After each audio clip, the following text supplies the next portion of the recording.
오늘은 마음 챙김 시리즈 6번째 시간 굳어진 마음 챙기기라는 제목으로 누가복음 6장에 있는 말씀, 7장에 있는 말씀을 통해서 은혜 나누도록 하겠습니다. 성경은 우리의 마음이 쉽게 굳어진다라고 이렇게 얘기를 하죠. 이 완악한 마음, 이 마음이 굳어지는 가장 큰 이유가 무엇일까? 성경은 바로 우리의 교만 때문이다라고 이렇게 말씀하고 있습니다. 성경의 마음이 교만하여서 굳어진 사람의 대표적인 예, 바로 애굽의 왕 바로를 들고 있죠. 모세와 아론이 이스라엘 백성을 내어놓으라라고 얘기할 때 출애굽기 9장 12절에서 바로가 이렇게 말하죠. 여호와께서 바로의 마음을 완악하게 하였으므로 그들의 말을 듣지 아니하였으니 여호와께서 모세에게 말씀하신가 같았다라고 말하고 있습니다. 이 마음이 굳어지고 완악하여질 때 나타나는 가장 분명한 영적인 이 심섬, 이 질병, 증상 가운데 하나가 바로 감사를 잃어버리게 된다라는 거죠. 누가복음 17장에 보면 예수님께서 어느 마을에서 10명의 나병 환자를 고치시는 기적을 행하십니다. 놀라운 기적을 행하셨는데 이 9명은 온데간데 사라지고 딱 한 명만 예수께 돌아와서 예수를 경배하고 찬양하며 감사를 드렸다라고 말씀하고 있습니다. 그 중에 한 사람이 자기가 낳은 것을 보고 큰 소리로 하나님께 영광을 돌리며 돌아와 예수의 발 아래 엎드려 감사하니 그는 사마리아 사람이었다라고 이렇게 말하고 있습니다. 사마리아 사람, 이방인이어서 취급도 안 하는 사람이 한 명만이 돌아와 예수 앞에 감사의 경배를 올렸다라고 이렇게 말하고 있는 거죠. 여러분, 우리의 믿음은 감사를 통하여서 온전해지고 완성됩니다. 성도 여러분, 우리가 앞의 일들, 내일 먹고 마실 것만 생각하다 보니 지난날 하나님께서 우리에게 베푸셨던 놀라운 은혜를 쉽게 잊어버리고 불평과 원망 가운데 감사를 잃어버리며 살아가기가 쉽습니다. 예수님 시대에도 마찬가지였던 것 같아요. 오늘 31절, 32절에 이렇게 얘기하고 있죠. 이 세대의 사람을 무엇으로 비유할까? 무엇과 같은가? 비유하건대 아이들이 장터에 앉아 서로 불러 이르되 우리가 너희를 향하여 피리를 불어도 너희가 춤추지 않고 우리가 곡하여도 너희가 울지 아니하였다 함과 같도다 말씀합니다. 슬퍼할 때 슬퍼하지 못하고 즐거워할 때 함께 즐거워하지 못하는 감사를 잃어버린 불감증의 세대, 예수님 시대의 감사를 잃어버린 사람들의 특징이었다 말씀하고 있죠.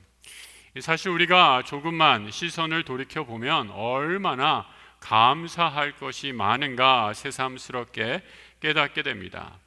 여러분, 무조건 감사하자라고 이렇게 얘기하면 잘 와닿지 않으니까 제가 몇 가지 수치를 통해서 구체적인 수치로 말씀드리려고 합니다. 여러분, 작년 한 해 좀 민감한 질문이네요. 얼마나 버셨습니까? 한 해의 연봉이 3만 불이 넘는 분, 우리 돈으로 대략 환산하면 한 3,500 정도 될 것 같은데요. 3,500만 정도 되는 분들은 세계 평균 연봉의 10배가 넘는 세계 상위 5% 안에 드는 부자입니다. 별로 감동이 없으신 것 같은데 작년에 우리나라 GNP가 33,591불이었어요. 그러니까 우리나라 대부분의 사람들은 아주 상위 5% 안에 드는 아주 부자들이다라는 거죠. 연봉을 말씀드려서 좀 불편한 분이 있으실지 모르겠습니다. 조금 더 편한 걸로 나이로 한번 얘기해 보겠습니다. 인류가 탄생한 이후에 이 인류의 나이를 기록해서 이 나이의 평균을 내보니까 인류가 지금까지 전 모든 인류의 평균 나이가 몇 살이었는지 아세요? 30살입니다. 30살밖에 안 돼요. 역사가 기록된 이후로 인류의 평균 나이가 30입니다. 아마 지금 이 자리에 오셔서 예배하는 분들 거의 다 30은 넘으시지 않았나 생각하는데 우리 옆에 분들 보면서 한번 이렇게 인사해 주세요. 참 장수하셨습니다. 축하합니다. 뭐 이렇게. 거의 다 지금 30 넘으셨죠? 얼마나 어마어마하게 지금 장수하고 이 장수를 구가하는 세대를 우리가 살아가고 있는지 모릅니다.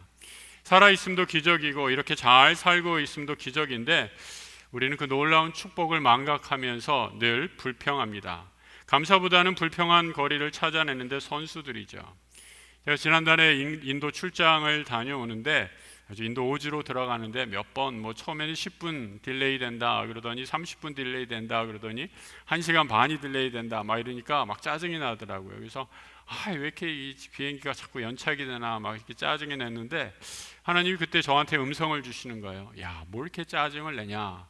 너는 지금 이 커다란 쇳덩어리, 비행기잖아요. 이 커다란 쇳덩어리를 타고 인류 역사상 이렇게 비행기를 타고 바다를 건너고 대륙을 건너는 이 여행을 해본 사람이 얼마나 되는 줄 아느냐.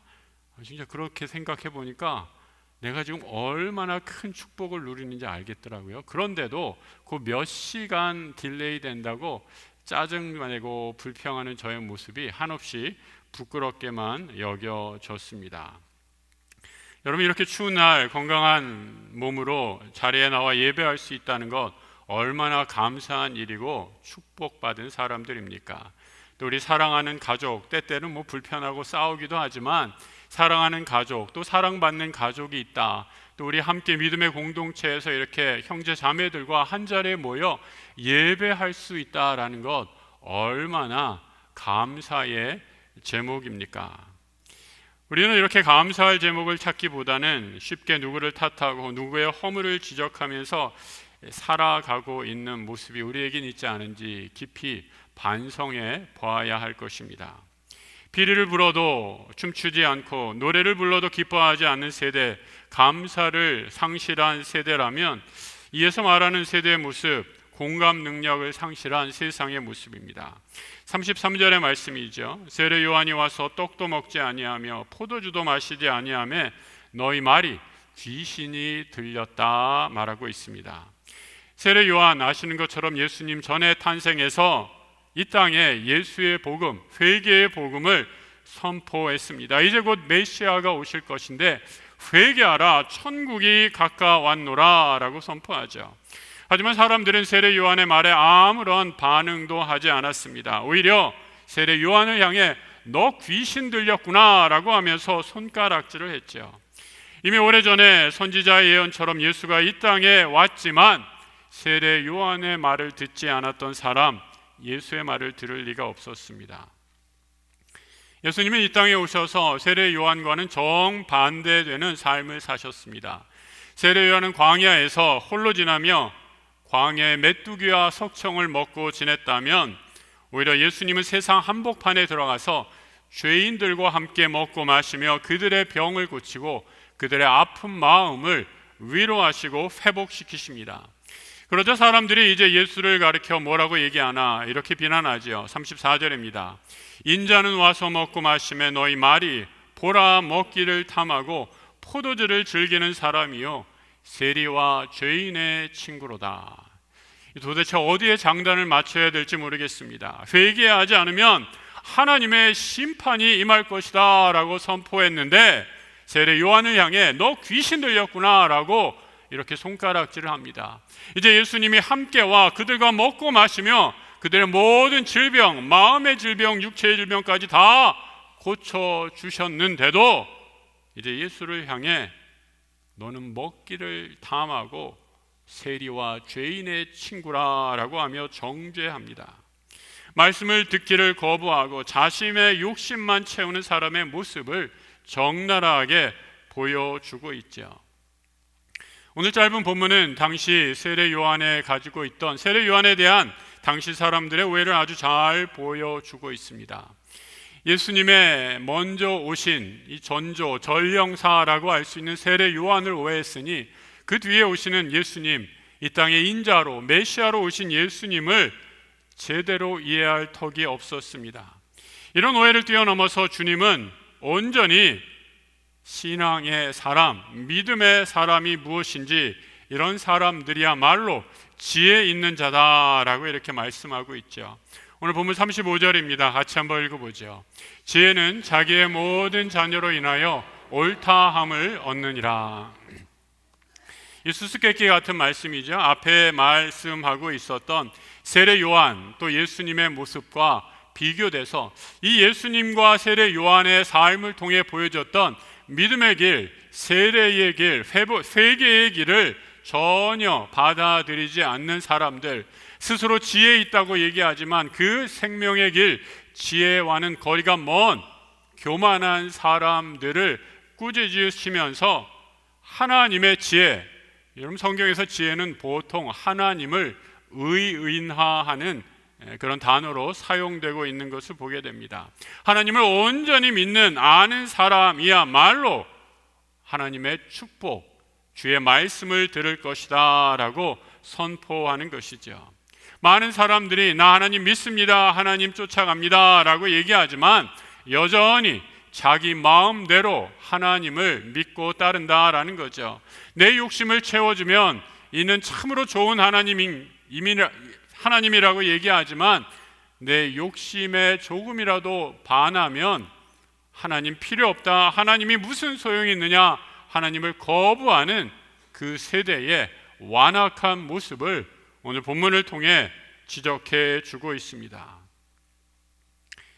믿음은, 신앙은 하나님의 말씀에 반응하는 것입니다. 생명과 죽음의 가장 큰 차이는 여러분 반응하는 것이지요. 살아있다는 것은 무엇입니까? 누가 작은 비닐로 종이에 살짝만 베어도 아야 하고 반응하는 것, 이 살아있는 사람의 특징이지요. 그런데 여러분, 시체는 아무리 날카로운 송곳으로 찌른다고 해도 아무런 반응이 없습니다. 시체가 덥다고 땀 흘립니까? 시체가 춥다고 떨고 있는 거 보셨습니까? 슬프다고 울기를 합니까? 기쁘다고 웃기를 합니까? 영적으로 죽게 되면 하나님 말씀에 아무런 반응을 할 수 없는 거죠. 예수님 시대에 수많은 사람들이 영적으로 죽어 있었기에 복음에 아무런 반응을 할 수 없었습니다. 예수님 믿기 전에 우리는 복음에 대해 무감각한 사람들입니다. 오늘 본문의 표현처럼 피리를 불어도 노래를 불어도 감흥과 기쁨이 없습니다. 거듭나지 않았기 때문이죠. 유대인의 지도자였고 바리새인의 회당의 사내들인의 지도자였던 니고데모는 이 거듭남의 비밀을 모르고 예수 앞에 와 질문합니다. 어떻게 하면 사람이 거듭날 수 있겠습니까? 다시 어머니 뱃속에 들어갔다 나와야 한단 말입니까? 이렇게 질문하자 예수님이 그 니고데모에게 이렇게 말씀해 주시죠. 요한복음 3장 5절의 말씀 같이 한번 읽어보겠습니다. 예수께서 대답하시되 진실로 진실로 내게 이르노니 사람이 물과 성령으로 나지 아니하면 하나님 나라에 들어갈 수 없느니라.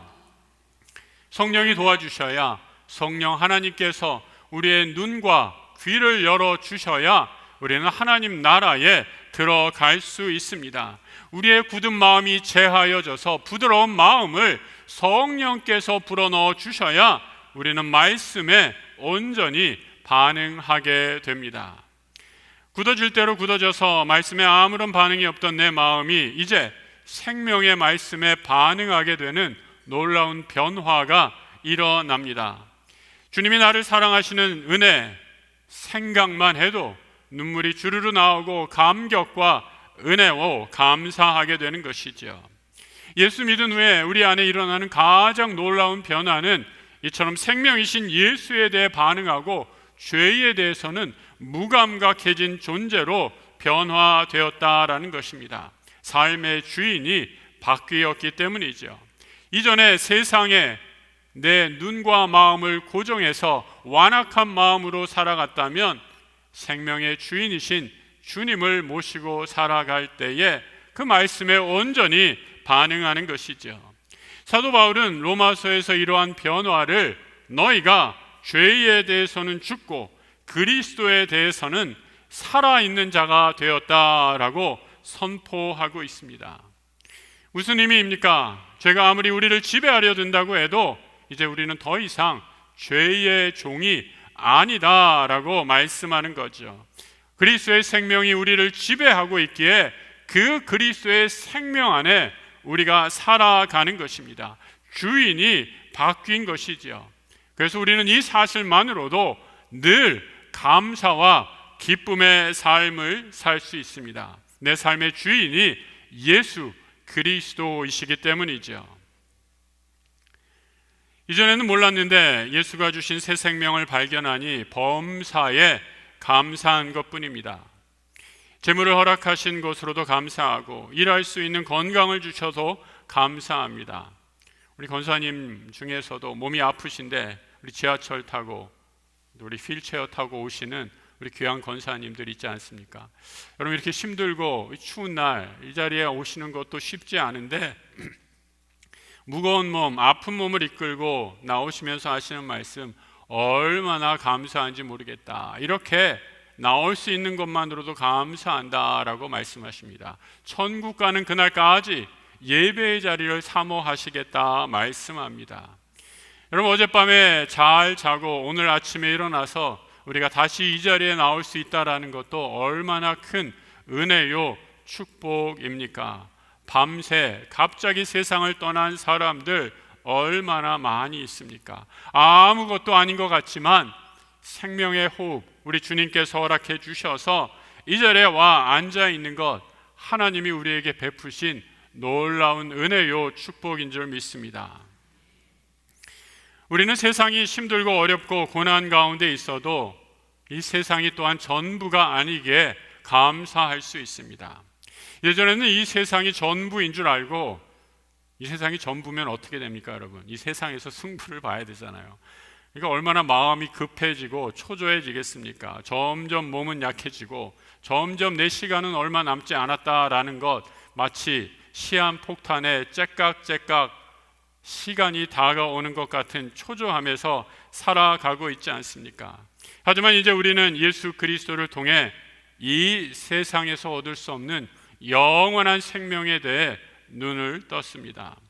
히브리서 10장 34절은 이를 이렇게 말씀해 주고 있습니다. 같이 한번 읽어보죠. 너희가 갇힌 자를 동정하고 너희 소유를 빼앗기는 것도 기쁘게 당한 것은 더 나았고 영구한 소유가 있는 줄 알미라. 여러분, 이 히브리서 10장은 히브리서 전체는 사실은 초대교회 성도들이 극심한 박해 가운데 쓰여진 성경 말씀입니다. 너희가 갇힌 자를 동정했다. 여러분, 갇힌 것, 옥에 갇히게 되면 불쌍한 사람들 아닙니까? 이 사람들에게 동정의 마음이 생길 수 있죠. 나는 갇히지 않았는데 주의 복음을 전하다 함께 수고한 형제 자매들이 갇히게 되면 불쌍한 마음이 듭니다. 그런데 여기서 한 걸음 더 나아가 그 뒤에 이어지는 구절이 어떻게 됩니까? 너의 소유를 빼앗기게 됐다라는 거죠. 나는 잘못한 것이 아무도 없는데 갇힌 자를 도와주고 동정하다가 이제는 내 소유마저도 다 빼앗기게 됐습니다. 여러분, 내 소유는 무엇을 상징합니까? 내 미래의 미천이고 자원 아닙니까? 이 소유가 있어야 미래를 걱정 없이 든든하게 살아갈 수 있는데, 요즘으로 얘기하면 통장 잔고가 되겠네요. 그런데 이 소유마저도 다 빼앗기게 됩니다. 이 가운데서도 기뻐한다라고 이렇게 말씀하고 있습니다. 히브리서가 쓰여졌던 1세기 그리스도인들은 로마의 박해 아래 있었던 성도들입니다. 로마의 박해자들은 그리스도를 믿는 성도들을 핍박하면서 그들의 믿음을 발견하고 놀랍니다. 아니, 어떻게 이런 고난 속에서도, 아니, 어떻게 자기가 가진 것들을 다 신앙의 이유로 빼앗기면서도 기뻐할 수 있는가? 히브리서가 그 비밀을 오늘 마지막 구절에 이렇게 말씀해 주고 있죠. 이 모든 소유를 빼앗긴 것도 기쁘게 당한 것은, 그 다음 같이 한번 읽어볼까요? 더 나았고 영구한 소유가 있는 줄 알미라 말씀합니다. 이 세상의 소유, 그것이 아무리 좋고 찬란하더라도 영원한 소유에 결코 비교할 수 없죠. 세상의 모든 것은 찰나의 순간처럼 금방 사라지기 때문입니다. 영원한 소유와 여러분, 잠깐 이 세상에서 만족을 주는 찰나의 소유 가운데 무엇을 선택하시겠습니까? 우리에게 주어진 답은 너무나 명확한 것 아닙니까? 하지만 우리의 믿음이 때때로 너무나 연약해져서 늘 흔들리고 세상에 우리의 마음을 빼앗기게 됩니다. 그리고 우리는 마음이 굳어져 감사를 잃어버리고 이 세상에 우리의 눈과 귀를 고정시키게 되는 것이죠. 신앙은 우리의 모든 소망을 오직 주님께만 두는 것입니다. 이 세상의 그 무엇으로도 영원하지 못함을 깨닫고 오직 영원하신 그 한 분께 내 삶을 온전히 드리는 것, 이것을 바로 신앙이라고 얘기합니다. 바울은 하나님께서 우리에게 주신 성경을 주신 목적도 바로 이 소망을 잃지 않기 위함이다 라고 말씀해 주고 있습니다. 로마서 15장 4절의 말씀 같이 한번 읽어보죠. 무엇이든지 전에 기록한 것은 우리에게 교훈을 주려고 한 것이며 성경이 주는 인내와 위로로서 우리로 하여금 소망을 가지게 하려고 한 것입니다. 성경을 우리가 열심히 읽지요. 성경 공부에 열심히 참여합니다. 또 주일마다 말씀을 듣고 또 암송을 합니다. 여러분이 모든 믿음의 행위 단순히 내 지식을 지적인 만족을 위해 하는 것이 아니라 소망을 잃지 않기 위함이다 말씀하죠. 이 말씀을 붙잡고 광야와 같은 세상에서도 예수가 나의 주인이시고 예수 그리스도로 참 소망을 삼겠습니다 라고 하며 우리는 그 말씀을 붙잡고 살아가는 것이죠. 하나님 말씀에 눈을 떠보니 내가 이전에 어떤 사람인지 온전히 알게 되었습니다. 예수 믿기 전에는 죄를 죄인 줄도 알지 못하고 죄와 사망의 종노릇하며 살았습니다. 바울은 이제 이 옛사람의 모습, 죄와 결혼한 상태였다라고 묘사하고 있죠. 이 남편을 뜻하는 husband라는 영어 단어는 고대 북유럽의 후스라는 단어와 본디라는 단어의 합성어입니다. 후스라는 단어는 하우스, 집을 뜻하고 본디라는 말은 그 땅의 주인, 땅의 임자를 가르치는 말입니다. 다시 말해 남편이라는 의미, 그 단어의 의미는 그 집의 가장, 땅의 주인을 가리키는 말입니다. 우리가 예수를 물을 때 죄가 남편 노릇했습니다. 죄와 사망이 인간을 지배하여 우리의 주인 노릇을 한 것이죠. 그런데 예수께서 이제 내 삶의 주인이 되고 나니 죄와 사망에서 벗어나 생명이신 그리스도께서 내 삶의 주인이 되어 주셨습니다. 그러니 어찌 감사하지 않을 수 있겠습니까? 성도 여러분, 오늘 어떤 마음으로 오늘 이 예배의 자리에 나오셨습니까? 감사하는 마음으로 완악한 우리의 마음을 제하여 버리고 어린아이와 같은 부드럽고 연한 마음으로 우리의 마음을 주께 온전히 드리십시다. 우리에게 하나님이 주신 믿음이 있기 때문입니다. 이 믿음으로 살아갈 때 하늘의 상급이 우리에게 주어질 줄 믿습니다. 믿음은 우리에게 담대함을 선물로 줍니다. 담대함은 지금 눈앞에 보이지 않는 것을 바라보는 믿음의 능력입니다. 우리는 이 영안을 통해 눈이 떠지는 새로운 세계를 통해 하나님 나라를 고난 중에서도 소망하게 됩니다. 우리는 이 눈이 떠지게 될 때 믿음의 눈으로 고난 가운데서도 하나님을 찬양할 수 있게 되죠. 시편의 다윗은 수많은 시편의 노래로 하나님께 찬양을 드리고 있습니다. 그 중에 시편 138편의 말씀 우리 한번 같이 한번 읽어보겠습니다. 같이 한번 읽죠. 내가 전심으로 주께 감사하며 신들 앞에서 주께 찬송하리이다. 내가 주의 성전을 향하여 예배하며 주의 인자하심과 성실하심으로 말미암아 주의 이름에 감사하오리니 이는 주께서 주의 말씀을 주의 모든 이름보다 높게 하셨음이라. 내가 간구하는 날에 주께서 응답하시고 내 영혼에 힘을 주어 나를 강하게 하셨나이다. 여러분 I라는 부분에 제가 색깔로 표시를 했습니다. 그럼 다윗은 내가 하나님께 감사합니다 라고 거듭거듭 하나님께 찬양과 감사를 올려드립니다. 여러분 감사는 누가 하는 것입니까? 매년 추수감사절마다 교회에서 다 같이 단체로 한번 감사하고 끝나는 것이 아닙니다. 감사는 우리 집안에 제일 믿음 좋은 사람이 대표로 감사하는 것이 아닙니다. 감사는 여러분의 담임 목사가 여러분을 대신해서 감사를 올려드리는 것도 아닙니다. 감사는 내 입술로 하나님 앞에 올려드리는 것, 그것이 바로 진정한 감사입니다. 다윗은 내가 감사합니다 라고 얘기하면서 내가 전심으로 주께 감사합니다 라고 고백합니다. 히브리 말 전심으로 라는 말, 심장으로 감사한다 라는 그런 뜻입니다. 여러분, 심장이 뛰고 있다라는 것, 내 몸의 가장 귀한 기관이죠. 이 심장을 드리며 하나님께 감사하는 것입니다. 감사는 좋은 일, 기쁜 일이 있을 때만 하는 것이 아니라 좋은 일이 있건 나쁜 일이 있건 슬픈 일이 있건 낙담할 일이 있던 내 심장이 뛰는 한 언제 어디서나 하나님께 감사 올리는 것, 그것이 바로 진정한 감사라는 것이죠. 심장으로 찬양한다는 것은 숨 쉬는 순간 단 한순간의 중단 없이 하나님께 감사한다라는 것입니다.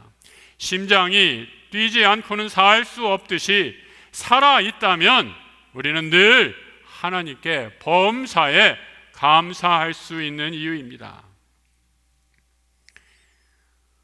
우리 성도님들 가운데 참 어려운 일을 겪으신 분들 많이 있습니다. 목회자로서 그런 분들 볼 때마다 저도 가슴이 아프고 다만 기도할 뿐입니다. 그런데 목회자로서 참 기쁘고 감사한 것, 그런 어려운 일들을 겪으시면서 이런 귀한 고백을 하시는 분입니다. 최근에 여러 가지 어려운 가운데서도 창업을 하셨습니다. 여러분, 요즘에 얼마나 힘든 시기입니까?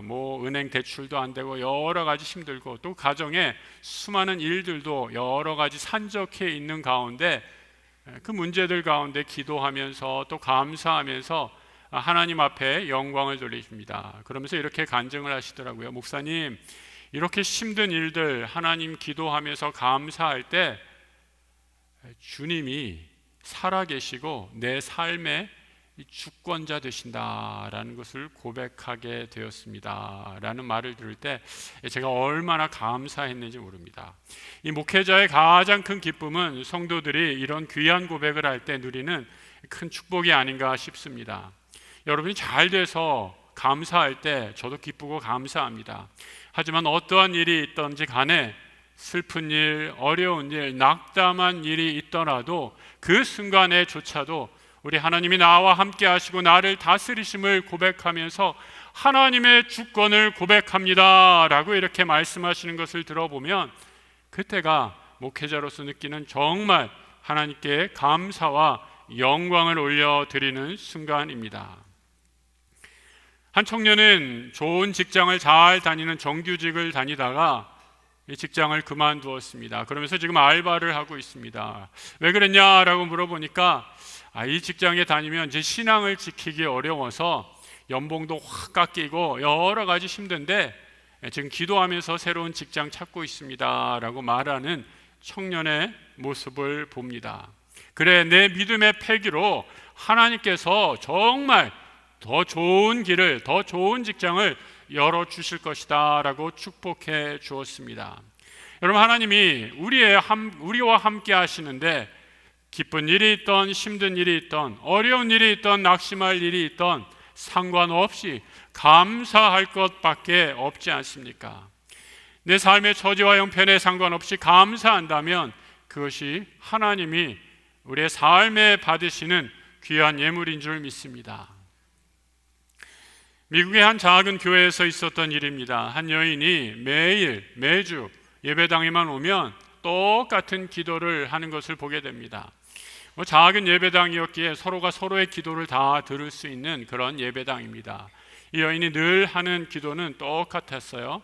오 주님 감사합니다. 오 Lord thank you. 딱 세 마디, 세 단어로 이루어진 기도입니다. 늘 이 기도, 오 주님 감사합니다. 오 주님 감사합니다. 많은 성도들이 이 여인의 기도 이거밖에 못하는가라고 의아하게 했고, 또 주일학교 아이들은 이제 이 아주머니에게 별명을 붙여줬어요.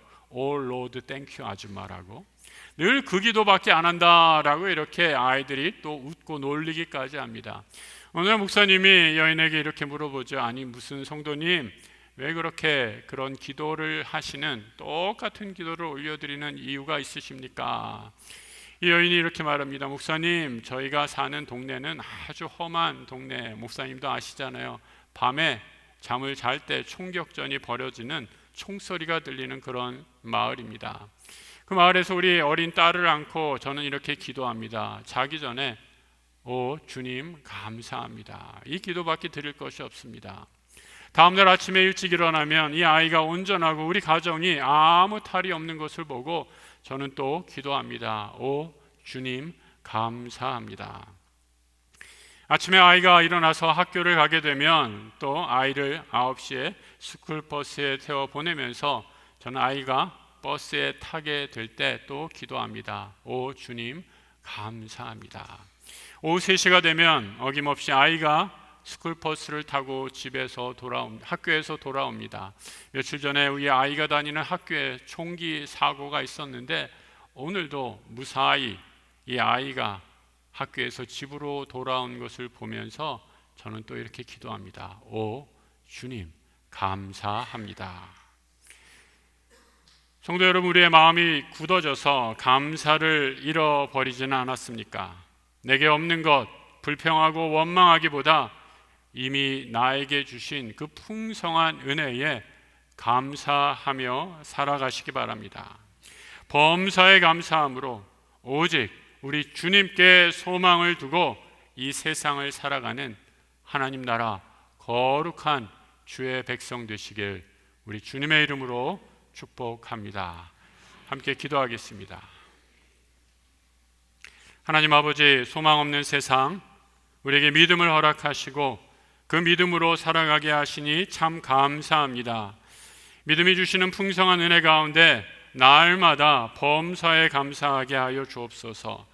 무릇 지킬 만한 것보다 우리의 마음을 지키라 하셨사오니 우리의 마음이 굳어져 감사를 잃어버리는 일 없게 하여 주시고 믿음으로 이 세상을 살아 세상이 줄 수 없는 영원한 상급을 사모하며 복음을 증거하는 하나님 나라 거룩한 백성 되게 하여 주옵소서. 길이요 진리요 생명이신 우리 주 예수 그리스도의 이름으로 기도드립니다. 아멘.